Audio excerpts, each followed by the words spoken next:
तो मेरे प्यारे भाई बहनों, आप सभी को प्रभु यीशु मसीह के नाम में शालोम, प्रेज द लॉर्ड, जय मसीह की। तो प्यारे भाई बहनों, आज का जो टॉपिक है, आज का जो वचन है वो दशमांश और दान के ऊपर है।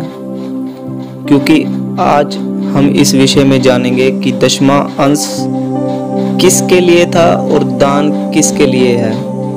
क्योंकि पुराने नियम में जो दशमांश की विधि विधान जो हमें बताया गया है, जो परमेश्वर ने अपने लोगों को, मूसा को जो आज्ञाएं दी परमेश्वर ने कि तुम ये सारी आज्ञाएं फॉलो करो, दशमांश दो, तो पुराने नियम में सारे विधि विधान दिए गए हैं। तो नए नियम में हम कहीं भी ये स्पष्ट रूप से नहीं पाते हैं कि किसी ने दशमांश दिया हो। हाँ, वहाँ पर दान के विषय में कहा गया है, लेकिन वहाँ पर हम स्पष्ट तौर पे ये नहीं जानते, ये नहीं पढ़ते हैं कि वहाँ पर किसी ने दान या दशमांश दिया हो, बल्कि दान दिया है। तो प्रिय भाई बहनों, आज इसी के विषय में जानेंगे और देखेंगे क्या दशमांश देना कलीसिया में या किसी पास्टर या किसी प्रीचर को वो दशमांश देना अनिवार्य है। तो आओ देखते हैं कि दशमांश होता क्या है। पहले हम देखेंगे कि दशमांश होता क्या है। तो हम पढ़ेंगे गिनती की पुस्तक, उसका 18वां अध्याय और उसका 21 वचन से मैं पढ़ना चाहूँगा यहाँ से मेरे प्यारे भाई बहनों। यहाँ पर लिखा है, फिर मिलाप वाले तंबू की जो सेवा लेवी करते हैं, उसके बदले में उनको इजरायलियों का सब दशमांश उनका निज भाग करके देता हूँ। तो यहाँ पर परमेश्वर ने कहा कि जो मिलाप वाले तंबू की सेवा, जो लेवी जो थे, लेवी गोत्र जो इजराइल के ही पुत्र थे, इजराइल यानी कि याकूब, जिसका नाम बाद में इजराइल रखा गया, वो याकूब की संतान से जो 12 पुत्र उत्पन्न हुए वो उनके गोत्र ठहरे। तो ये जो यहूदी जो कौम थी ये सारी उसमें से ही निकली। तो इजराइल के जो 12 पुत्र थे उसके 12 जो गोत्र हैं उनमें से एक गोत्र लेवी है। तो लेवी जो है वो मंदिर की यानी कि मिलाप वाले तंबू की सेवा किया करते थे और उनको जो है याजकीय पद मिला। तो अब ये जो इजरायली हैं वो अलग हो गए और जो मिलाप वाले तंबू की सेवा करते हैं वो अलग हो गए। अब यहाँ पर क्या हुआ, हम आगे पढ़ते हैं। और भविष्य में इजरायली मिलाप वाले तंबू के समीप न आए, ऐसा न हो कि उनके सिर पर पाप लगे और वे मर जाएं, परंतु लेवी मिलाप वाले तंबू की सेवा किया करे और उनके अधर्म का भार वे ही उठाया करे। यह तुम्हारी पीढ़ियों में सदा की विधि ठहरे और इजरायलियों के बीच उनका कोई निज भाग ना होगा। क्योंकि इजरायली जो दशमांश यहोवा को उठाई हुई भेंट करके देंगे, उसे मैं लेवियों को निज भाग करके देता हूँ। इसीलिए मैं उनके विषय में कहा है कि इजरायलियों के बीच कोई भाग उनको ना मिले। तो मेरे प्यारे भाई बहनों, यहाँ पर परमेश्वर जो है समझा रहे हैं उनको कि इजरायली जो है वो मिलाप वाले तंबू के समीप भी ना आए, कहीं ऐसा ना हो कि वो मर जाएं। तो परमेश्वर ने यहाँ बताया कि जो लेवी हैं उनको मैंने जो पद सौंपा है वो ही मंदिर की सेवा किया करे। और इजरायलियों के हिस्से में जो है जमीन आई, उनके हिस्से में खेती बाड़ी आई, उनके हिस्से में सब प्रकार का खाना आया। और लेवियों के हिस्से में क्या आया, उनके हिस्से में सिर्फ परमेश्वर की सेवा आई। तो इसीलिए परमेश्वर ने कहा कि जो दशमांश ये लोग देंगे वो मेरी उठाई हुई भेंट करके देंगे, और वो जो भेंट इस मिलाप वाले तंबू में वो देकर जाएंगे उसको मैं तुम्हें दूंगा, यानी कि लेवियों को दूंगा जो मेरी सेवा करते हैं, इस मंदिर में वेदी की सेवा करते हैं। मैं उनको देता हूँ, उनका निज भाग करके देता हूँ कि अब तुम इसे इस्तेमाल करो, इसे खाओ। तो दशमांश क्या होता है मेरे प्यारे भाई बहनों, भूमि की जो उपज होती थी उस समय, भूमि की जो उपज होती थी जैसे कि गेहूं हो गया, साग पत हो गया, और भी बहुत सारी उपज जो जमीन में से उगती है, जो बीज होता है, वो ही उसी को दशमां अंश कहा गया। वो इजरायलियों को कहा गया था कि तुम अपनी जमीन की, अपनी भूमि की उपज को जो है उसका जो भी भाग उपजेगा उसको तुम क्या करना, उसका जो हिस्सा, 10वां हिस्सा है ना, वो तुम लेवियों को देना, क्योंकि वो मेरी सेवा करते हैं। वो मेरे मंदिर की सेवा करते हैं, तो तुम उनको देना। तो मेरे प्यारे भाई बहनों, ये तो बात हो गई इजरायली यानी कि इजराइल के गोत्रों की बात हो गई। अब हम देखते हैं कि मसीह विश्वासियों को ये सब देने की आवश्यकता है या नहीं है।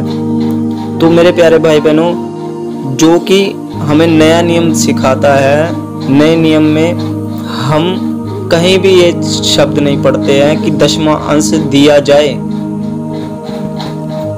आज भी हम क्या है, हम इन्हीं सब बातों में उलझे हुए हैं कि पुराने नियम में लिखा है, पुराने नियम में। मेरे प्यारे भाई बहनों, पुराना नियम एक क्राइटेरिया है परमेश्वर का समझाने का, क्योंकि परमेश्वर ने वहाँ पर इजरायलियों को अपना एक निज भाग करके, यानी कि जिसको कह सकते हैं हम, एक अपना एक परिवार के रूप में उसको दिखाया गया है, एक दर्शाया गया है कि तुम में से ही मैं एक उद्धारकर्ता निकालूंगा जो कि सारे संसार के पाप को उठाने के लिए आएगा। तो मेरे प्यारे भाई बहनों, व्यवस्था देने का मतलब ये था परमेश्वर का कि यदि ये जाति अगर भ्रष्ट हो गई, ये जाति अगर बिल्कुल कमजोर पड़ गई, तो इसमें से मैं उस उद्धारकर्ता को नहीं निकाल सकता।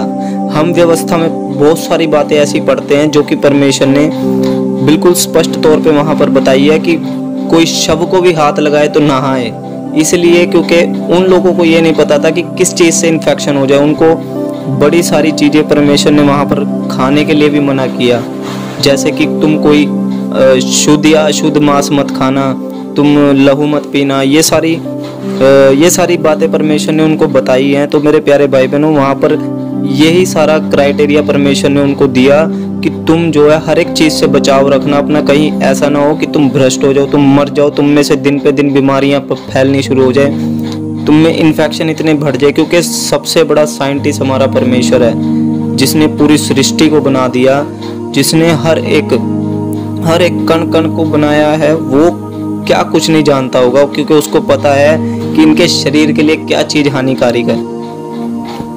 इसलिए व्यवस्था देने का अर्थ यही था मेरे प्यारे भाई बहनों। आज के वक्त में जो हम प्रचारकों को देखते हैं, वो क्या करते हैं, वो इन वचनों को उठा करके कलीसियाओं में पेश करते हैं मेरे भाई बहनों, और वो सिखाते हैं कि देखो पुराने नियम में ये लिखा है, पुराने नियम में वो लिखा है। तो मेरे भाई बहनों, पुराने नियम का क्राइटेरिया अलग है, क्योंकि वो शारीरिक तौर पे उनको व्यवस्था दी गई थी ताकि ये अपने आप को बचा के रखे, क्योंकि परमेश्वर ने अपना उनसे प्रयोजन निकालना था। उनमें से क्या था, प्रभु यीशु मसीह को लेकर आना था परमेश्वर ने, इसीलिए उनको बचा करके रखा परमेश्वर ने, इसीलिए जो है उनकी इतनी देखभाल की परमेश्वर ने। मेरे प्यारे भाई बहनों, आज हम देखते हैं कि हम में से कौन इजरायली है, हम में से कौन लेवी गोत्र का है। ये सब आज्ञाएं परमेश्वर ने उन सब लोगों को दी थी जो कि इजराइल के लोग थे, कि तुम दशमांश दिया करो, अपनी भूमि की उपज का दशमांश दिया करो। हम कई प्रकार के दशमांश पढ़ते हैं, वहाँ पर बलिदान के दशमांश के बारे में पढ़ते हैं, मंदिर के लिए दशमांश के बारे में पढ़ते हैं, और लेवियों के दशमांश के बारे में पढ़ते हैं। तो मेरे प्यारे भाई बहनों, 10वां अंश जो है वो लेवियों के लिए था, ना कि मसीह विश्वासियों के लिए। आज भी जो प्रचारक है वो हमें उसी जुए के तले दबाते हैं। प्रभु यीशु मसीह ने कहा कि हे बोझ के नीचे दबे हुए लोगों, मेरे पास आओ, मैं तुम्हें आराम दूंगा। ये किन लोगों में प्रचार कर रहा था प्रभु यीशु मसीह? प्रभु यीशु मसीह यहूदियों के बीच में प्रचार कर रहा था, क्योंकि जो याजक लोग थे उन्होंने क्या किया था, उन्होंने जो यहूदी लोग थे उनको, इजरायली लोगों को क्या किया, उनको व्यवस्था में फंसा के रखा। उनके कांधे पे वो भारी बोझ रख देते थे कि तुम ऐसा करो, तुम ऐसा करो, तुम ऐसा करो। तो वो खुद कुछ नहीं किया करते थे, वो खुद कुछ भी नहीं किया करते थे, बल्कि सारा बोझ उनके ऊपर रख देते थे। इसलिए प्रभु यीशु मसीह ने वहाँ पर ये बात कही कि हे बोझ के नीचे दबे हुए लोगों, मेरे पास आओ, मैं तुम्हें आराम दूंगा, मैं तुम्हें विश्राम दूंगा, और तुम अपने मनों में विश्राम पाओगे। तो मेरे प्यारे भाई बहनों, बहुत स्पष्ट तौर पर प्रभु यीशु मसीह ने ये बात इसलिए कही क्योंकि अब व्यवस्था पूरी करने के लिए वो आ चुका था। तब तक व्यवस्था किसी ने भी पूरी नहीं की थी, वो सब वो ही शारीरिक काम कर रहे थे। लेकिन अब जो प्रभु यीशु मसीह वहाँ पर आ गया, वो व्यवस्था को पूरा किया उसने, क्योंकि वचन में प्रभु यीशु मसीह ने कहा कि तुम ये ना सोचना कि मैं व्यवस्था को लोप करने आया हूँ, भविष्यवक्ताओं की लेखों को लोप करने आया हूँ, बल्कि मैं उनको लोप नहीं बल्कि उनको पूरा करने आया हूँ। प्रभु यीशु मसीह ने उन सब बातों को पूरा किया, अपने जीवन से उसने दर्शाया, वो सारी बातें उसने पूरी की मेरे प्यारे भाई बहनों। तो हमें ये जानने की ज़रूरत है मेरे प्यारे भाई बहनों कि अब हमें दशमांश देना या ना देना कोई ज़्यादा ज़रूरी नहीं है। यदि हम ना भी दें तो कोई श्राप हम पे नहीं आएगा। आजकल के प्रचारक यही लोगों को कहते हैं कि तुम अगर दशमांश नहीं दोगे तो तुम पे श्राप आएगा, अगर तुम दशमांश कलीसिया में नहीं दोगे तो तुम पे श्राप आएगा। ये तो वही बात होगी मेरे प्यारे भाई बहनों, जैसे कि किसी चोर या डाकू कोई अगर किसी को लूटने के लिए आए, उसके माथे पर बंदूक रख के और बोले कि अगर तू अपना सारा धन मुझे ना देगा तो मैं तुझे मार दूंगा। तो ये तो डरा धमका के लेने वाली बात होगी। लेकिन नया नियम हमसे क्या कहता है मेरे प्यारे भाई बहनों? नए नियम में पौलुस कहता है कि जो भी तुम दान दो वो सच्चे दिल से दो, मतलब कि खुशी से दो, है ना। तो खुशी से दान देना और डरा धमका के दान लेना, ये तो दोनों अलग अलग क्राइटेरिया हो गए। तो मेरे प्यारे भाई बहनों, हमें समझने की ज़रूरत है कि आजकल के प्रचारक जो हैं वो कलीसियाओं को खा रहे हैं, वो उनको खा रहे हैं। आज कलीसियाएं हम देखते हैं जहाँ पर बहुत भरमार है ना, जहाँ पर भीड़ ज़्यादा है, वहाँ पर क्या हो रहा है मैं तुमको बताता हूँ। आज इस बातों में तुम गौर करो। वहाँ पर ये सारी बातें होती है कि बड़ी भीड़ में वो लोग क्या प्रचार करते हैं, वो प्रचार करते हैं कि तुम प्रभु यीशु मसीह पर विश्वास करो, प्रभु यीशु मसीह तुम्हारे काम धंधे खोल देगा, तुम्हारे दुखों तकलीफ़ों को दूर कर देगा, तुम्हारे ये कर देगा। बहुत सारी ऐसी ऐसी बातें वो उनके मनों में पिरो देते हैं, और वो बेचारे जो कलीसिया में बैठे होते हैं वो यही सोच रहे होते हैं कि वाकई में ही ऐसा होता है। तो मेरे प्यारे भाई बहनों, वो तुम्हारे ही पैसों पर ऐश कर रहे हैं। उनके पास बड़े बड़े फ्लैट हैं, बड़ी बड़ी गाड़ियाँ हैं, बड़ी बड़ी उनके बैंक बैलेंस है, बॉडीगार्ड है उनके। तो मेरे प्यारे भाई बहनों, ये सारी चीज़ें वो तुम्हारे ही धन दौलत से कर रहे हैं। बल्कि दशमां अंश जो पुराने नियम में था वो तो खेत की उपज का दशमांश था। नए नियम में तो कहीं भी नहीं लिखा है कि तुम ये सब दो, है ना। तो वो खेत की उपज अगर तुमसे मांगते तो दो उनको। तो मेरे प्यारे भाई बहनों, दसवां अंश परमेश्वर ने वो ही मांगा उनसे जो परमेश्वर का था। परमेश्वर ने ही इस धरती पर बीज उपजाया, परमेश्वर ने इस धरती पर पेड़ पौधे लगाए, तो वो ही अब परमेश्वर ने उनसे मांगा, ना कि उनकी कमाई का हिस्सा उनसे मांगा। तो मेरे प्यारे भाई बहनों, इस संसार का जो पैसा है, जो इस संसार का धन दौलत है, वो परमेश्वर का नहीं है। ये बात हम नए नियम में पढ़ सकते हैं। मत्ती की किताब में जब शैतान प्रभु यीशु मसीह की परीक्षा करने आता है तो वहाँ पर क्या होता है, वहाँ पर वो कहता है कि यदि तू मेरे सामने झुके तो मैं इस संसार का सारा राज्य, सारा वैभव तुझे दे दूंगा, क्योंकि ये मुझे ही सौंपा गया है। तो मेरे प्यारे भाई बहनों, इस संसार की दौलत, इस संसार का धन जो शैतान हमें भरमा भरमा के कहता है ना कि तुम ये ले लो, तुम ये ले लो, तो वो सारा जो है वो शैतान का है। आज सबसे ज़्यादा लोग इन्हीं सब चीज़ों के पीछे भाग रहे हैं, जबकि प्रभु यीशु मसीह की तो आज्ञा ये है कि तुम इस संसार में धन इकट्ठा ना करो, तुम इस संसार में कुछ भी इकट्ठा ना करो, बल्कि अपना सब कुछ बेच के गरीबों में दान कर दो, तो तुम्हें स्वर्ग में बड़ा प्रतिफल मिलेगा मेरे प्यारे भाई बहनों।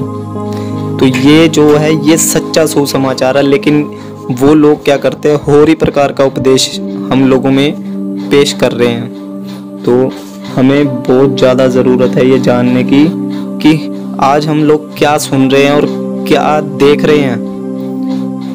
तो मेरे प्यारे भाई बहनों, अब आगे जो है हम देखते हैं कि हमें क्यों नहीं दशमांश देना चाहिए, क्योंकि वो लोग कौन कौन से वचन लेकर आते हैं। वो वचन लेकर आते हैं मलाकी की किताब का। अब मलाकी की किताब कहती है कि तुम सारे दशमांश मेरे भंडार में ले आओ, है ना। तो वहाँ पर क्या है, यहाँ पर परमेश्वर ने किन लोगों से कहा, हम ये भी देख लेते हैं कि किन लोगों से कहा। और ये प्रचारक क्या करते हैं, ये प्रचारक इसी वचन को ज़्यादा कोट करते हैं और इस वचन को कोट करके वो कलीसियाओं को जो है भरमाते हैं। ताकि उनका जो है मकसद पूरा हो सके। तो जितनी ज़्यादा भीड़ होगी उतने ज़्यादा उनके जो है उनकी सपोर्ट हो सकेगी, उन प्रचारकों को पैसा मिल सकेगा। तो आज जहाँ पर भरमार है भीड़ की, तो वहाँ पर जो है मेरे प्यारे भाई बहनों झूठ का प्रचार ज़्यादा हो रहा है, जो कि है ही नहीं वो प्रचार तो बिल्कुल बाइबल के विरोध में काम हो रहा है मेरे प्यारे भाई बहनों। जैसे कि अब हम मलाकी का वचन पढ़ते हैं, मलाकी का 3 अध्याय उसके 6 वचन से मैं पढ़ता हूँ। यहाँ लिखा है, क्योंकि मैं यहोवा बदलता नहीं, इसी कारण हे याकूब की संतान। किसकी संतान? याकूब की संतान यानी इज़राइल की संतान, तुम नष्ट नहीं हुए विधियों से, तुम नष्ट नहीं हुए। अपने पुरखाओं के दिनों से तुम लोग मेरी विधियों से हटते आए हो और उनका पालन नहीं करते। तुम मेरी ओर फिरो, तब मैं भी तुम्हारी ओर फिरूंगा, सेनाओं के यहोवा का यही वचन है। परंतु तुम पूछते हो, हम किस बात में फिरें? क्या मनुष्य परमेश्वर को धोखा दे सकता है? पर देखो, तुम मुझको धोखा देते हो और तो भी पूछते हो कि हमने किस बात में तुझे लूटा है। दशमांश और उठाने की भेंटों में तुम पर भारी शाप पड़ा है, क्योंकि तुम मुझे लूटते हो। तो मेरे प्यारे भाई बहनों, यही वचन वो कोट करते हैं कि तुम मुझे लूटते हो, तुम पर भारी शाप पड़ा है। तो अब यहाँ पर जो है वो परमेश्वर जो बात कर रहा है वो इजराइलियों से कर रहा है, क्योंकि वो लोग क्या कर रहे थे, उन्होंने दशमांश देना बंद ही कर दिया था बिल्कुल ही। वो क्या करते थे, वो अच्छा जो था अपने पास बटोर के रख लेते थे, और जो बेकार होता था सड़ा गला वो परमेश्वर की उठाई हुई भेंटों में देना शुरू कर दिया था उन्होंने। तो यहीं पर परमेश्वर जो है इजराइलियों को समझा रहे हैं कि तुम मुझे ऐसे लूटते हो, तुम क्या करते हो, तुम अपना जो है वो दशमांश नहीं दे पा रहे हो। तो मेरे प्यारे भाई बहनों, ये सारी आज्ञाएं जो थी वो इजराइलियों को मानने के लिए दी गई थी, क्योंकि इजराइल के हिस्से में वो भूमि की उपज आई थी, और जो लेवी गोत्र था उसके हिस्से में परमेश्वर की सेवा आई थी। तो मेरे प्यारे भाई बहनों, ये आजकल के प्रचारक इन्हीं वचनों को कोट करते हैं, और यहाँ पर याकूब की संतान लिखा है, यानी कि इजराइल की संतान। तो हम जो है प्यारे भाई बहनों, मसीह पर विश्वास करने वाले, हम याकूब की संतान नहीं है। हम जो है प्रभु यीशु मसीह पर विश्वास करने के द्वारा हम उस अब्राहम से जो परमेश्वर ने प्रतिज्ञा की थी उसके वारिस हैं, यानी कि प्रतिज्ञा किए हुए वारिस हैं हम। क्योंकि परमेश्वर ने अब्राहम से क्या प्रतिज्ञा की थी कि तेरी संतान इस तारागण के समान होगी। तो वो जो प्रतिज्ञा परमेश्वर ने अब्राहम से की थी, उस प्रतिज्ञा के वारिस हमें प्रभु यीशु मसीह ने बनाया है, अडॉप्ट किया है। वचन में लिखा है कि हम ले पालकपन की संतान है। जो ये ले पालकपन का जो शब्द है ना मेरे प्यारे भाई बहनों, इसको कहते हैं अडॉप्ट, यानी कि गोद लेना। उसने अपने बलिदान से हमें गोद लिया है, और अपने लहू से उसने उस वाचा पर साइन किया है मेरे प्यारे भाई बहनों। और ये जो वाचा होती है ना, वाचा का मतलब है कॉन्ट्रैक्ट साइन करना। कॉन्ट्रैक्ट यानी कि हम मान लो कोई सामने वाला व्यक्ति है, हम उससे कोई कॉन्ट्रैक्ट यानी हम उससे कोई एक संधि कर रहे हैं, मतलब कि एक कॉन्ट्रैक्ट कर रहे हैं, उससे हम मेल मिलाप कर रहे हैं कि भाई तू मेरे लिए ये कर, मैं तेरे लिए ये करूँगा। तो वो क्या है, कॉन्ट्रैक्ट होता है, एक वाचा होती है जिसको परमेश्वर ने बांधा। तो उस कॉन्ट्रैक्ट के लिए परमेश्वर ने जो स्याही इस्तेमाल की है ना, वो अपने पुत्र का बलिदान देके की है, और उसी के लहू से वो वाचा साइन की गई है कि मैंने तुम्हें अब अडॉप्ट कर लिया, यानी तुम्हें मैंने अब गोद ले लिया है, अब तुम मेरी संतान हो। तो मेरे प्यारे भाई बहनों, अब जो है परमेश्वर ने अपनी योजनाओं को पूरा किया, लेकिन अब जो भक्ति का जीवन है ना मेरे प्यारे भाई बहनों, वो है दान का।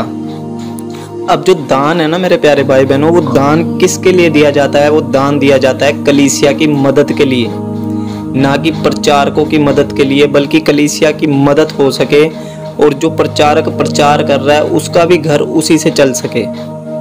तो हमें ये देखना जरूरी है कि वो कितना अपना घर चला रहा है, कलीसिया की मदद कर रहा है या फिर अपना ही घर चला रहा है, ये हमें देखना बहुत जरूरी है। आजकल के प्रचारक खुले मुंह से मांगते हैं कि तुम 50,000 का बीज बो, तुम 1 लाख का बीज बो। तुम ये बीज बोना, जो वो एक शब्द कहते हैं ना मेरे प्यारे भाई बहनों, वो लूटने वाला शब्द है। तो कोई भी प्रचारक अपने मुंह से ना मांगे, क्योंकि वचन में पौलुस ने कहीं भी अपने मुंह से इतने पैसे मुझे दो, इतने पैसे मुझे दो, वो उसने कहीं भी नहीं मांगा। उसका जीवन तुम देखोगे, वो टेंट बनाने का काम किया करता था। उसने अपना काम भी किया, परमेश्वर का सुसमाचार प्रचार भी किया। तो वो मेहनत मजदूरी करके भी काम करता रहा और परमेश्वर का प्रचार करता रहा। हम प्रेरितों के काम में भी देखते हैं, किसी भी शिष्य ने, प्रभु यीशु मसीह के किसी भी चेले ने कभी भी किसी से जबरदस्ती जबरन किसी को नहीं बोला कि तुम हमें इतना दान दो, बल्कि वो एक स्वभाव से, अपने मसीह स्वभाव से वो काम करते रहे और अपना बिल्कुल ही एक योद्धा की तरह उन्होंने काम किया। तो हमें भी आज यही ज़रूरत है मेरे प्यारे भाई बहनों, हमें जांचना है कि क्या हमारे जीवन में जो हम कर रहे हैं वो परमेश्वर के विरोध में तो नहीं काम हो रहा, क्योंकि हमसे कहीं ना कहीं जाने अनजाने में परमेश्वर के विरोध में काम हो रहे हैं मेरे प्यारे भाई बहनों। तो ये 10वां अंश जो वो लोग मांगते हैं ना डरा धमका के, तो ये देना बंद कीजिए। इसको देने से ना तो हमें कोई लाभ है और इसको देने से ना ही हम पर कोई श्राप आएगा, बल्कि तुम दान दे सकते हो। और दान भी कहाँ देना है मेरे प्यारे भाई बहनों, इसकी भी आज जांच सुन लो। ये दान जो है ना, दान वहाँ पर दो जहाँ पर किसी कलीसिया में किसी चीज़ की कमी है, यानी कि किसी कलीसिया, जैसे कि छोटी कलीसिया है, वहाँ पर वो लोग क्या करते हैं, वहाँ के जो प्रचारक आप लोग देखोगे, वो प्रचारक बेचारे अपना काम भी करते हैं और अपने कलीसिया भी देखते हैं। वो लोग बहुत मजबूरियों में होते हैं मेरे प्यारे भाई बहनों, फिर भी वो परमेश्वर की सेवा करते हैं। तो तुम्हें परमेश्वर की सेवा को आगे ले जाने के लिए वो सपोर्ट करना है, वो दान देना है, वो भी खुले दिल से देना है, खुशी से देना है, ताकि मन में कोई कुड़कुड़ाहट ना हो। वो खुशी से देना है। यदि आपके पास 10 भी है ना, 10 रुपये भी है, तो वो 10 रुपये भी आप उस कमाई के जरिए उसको दे सकते हो, और वो भी इसलिए देना है कि परमेश्वर का काम आगे बढ़ सके। और तुम्हें उसकी पूरी जांच भी करनी है कि ये व्यक्ति कहाँ पर अपना पैसा खर्च कर रहा है।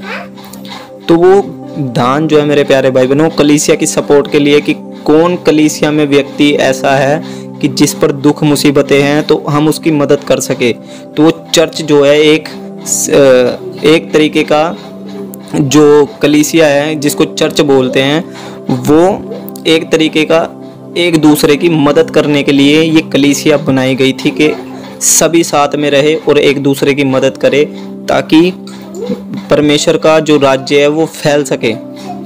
तो मेरे प्यारे भाई बहनों, यही इस वचन का अर्थ है और आज के टॉपिक का यही अर्थ है कि हमें जो दान देना है वो ऐसी जगह पर देना है जहाँ पर किसी कलीसिया का अभाव, किसी कलीसिया में कमी है किसी चीज़ की, तो वहाँ पर ये दान देना है मेरे प्यारे भाई बहनों। बल्कि हमें एक दूसरे की सेवा करनी है, एक दूसरे की मदद करनी है। यही हमारा सच्चा दान है मेरे प्यारे भाई बहनों, क्योंकि हमें वचन स्पष्ट तौर पे ये कहता है, प्रभु यीशु मसीह ने जब न्याय करना है, वहाँ पर लिखा है मत्ती की किताब में कि जब मैं भूखा था तो तुमने मुझे खाने को नहीं दिया, जब मैं प्यासा था तो तुमने मुझे पानी नहीं दिया, जब मैं नंगा था तुमने मुझे कपड़े ना पहनाए, जब मैं बंदी गृह में था तुमने मेरी सुधि ना ली, जब मैं बीमार था तो तुम मुझे देखने ना आए। तो मेरे प्यारे भाई बहनों, वो लोग कहेंगे कि प्रभु हमने कब तुझे बीमार देखा और कब तुझसे मिलने आए, कब हमने तुझे परदेसी जाना, कब हमने तुझे घर में रखा, ये सारी चीज़ें वो लोग कहेंगे। तो प्रभु यीशु मसीह ने कहा कि यदि तुमने इन छोटों में से छोटों के साथ किसी के साथ भी ऐसा काम किया तो वो तुमने उनके साथ नहीं बल्कि मेरे साथ किया। तो मेरे प्यारे भाई बहनों, जजमेंट के दिन ये सारी बातें पूछी जाएगी, क्योंकि दान जो है वो कलीसिया के हर एक व्यक्ति के लिए है। जो हम दान देते हैं वो उन्हीं लोगों, हम सब लोगों के लिए हैं कि हमारी मदद हो सके आर्थिक स्थिति में, क्योंकि प्रभु में जो कोई भी आता है उसे दुख उठाना पड़ेगा, उसे दुख झेलना पड़ेगा, और ऐसे ऐसे दुख उसके ऊपर आ जाएंगे कि वो सोच भी नहीं सकता, क्योंकि वो सकरे मार्ग पर चल रहा है। सकरा मार्ग यानी कि बहुत सकरा मार्ग है, वहाँ पर दुख मुसीबत हालात खराब, बहुत ज़्यादा हमें पीड़ाएं झेलनी पड़ेगी उस मार्ग पे। तो प्यारे भाई बहनों, ये जो लोभ लालच के आज सुसमाचार प्रचार हो रहे हैं ना, उनके पीछे चलना बंद कीजिए और चलिए प्रभु के मार्ग पर, जो सत्य का मार्ग है, जो सकरा मार्ग है, उस पर चलने की कोशिश कीजिए। उसी पर उद्धार है मेरे प्यारे भाई बहनों, क्योंकि प्रभु यीशु मसीह ने कहा जो इस मार्ग पे अंत तक टिका रहेगा उसी का उद्धार होगा। तो मेरे प्यारे भाई बहनों, जागिए, उठिए और अपने आप को सतर्क कीजिए, सावधान कीजिए, कहीं ऐसा ना हो कि आप भटक जाएं। और भटकी हुई भेड़, जो भटक चुकी है ना भेड़, उसको लाना बहुत मुश्किल है। तो मेरे प्यारे भाई बहनों, आज भी आपके पास जो है वक्त है, अपने आप को तैयार कीजिए, अपने आप को सावधान कीजिए और वचन से हर एक प्रकार की बातों को जांचिए, कहीं आप परमेश्वर के विरोध में काम तो नहीं कर रहे। तो मेरे प्यारे भाई बहनों, आज का संदेश यदि आप सब लोगों को पसंद आया तो प्लीज़ इस चैनल को सब्सक्राइब कीजिएगा और पास ही में लगा बेल आइकन दबाइएगा, और ताकि हमारी हर एक वीडियो जो परमेश्वर के वचन के रिलेटिव है वो आप तक पहुंच सके और आपको उन बातों का भेद समझ में आ जाए जो कि परमेश्वर का वचन कहता है। मेरे प्यारे भाई बहनों, तो आशा करता हूँ आप सबको आज का वचन अच्छा लगा होगा और समझ में आया होगा कि हमें दान देना चाहिए, दशमांश देना चाहिए, और दान देना भी चाहिए तो किन लोगों को देना चाहिए और किस लिए देना चाहिए, ये सब बातें आपको समझ में आई होगी। तो मेरे प्यारे भाई बहनों, जागिए, उठिए और सतर्क हो जाइए, क्योंकि परमेश्वर प्रभु यीशु मसीह आने वाला है और हर एक बात जो भी हमने की है उस सब का न्याय करने वाला है। तो मेरे प्यारे भाई बहनों, इस वीडियो को यहीं तक हम समाप्त करते हैं और हम आप सभी लोगों को ये आश्वासन देते हैं कि आप सभी लोग ये बात समझ चुके होंगे। तो प्रिय भाई बहनों, प्रेज द लॉर्ड, जय मसीह की।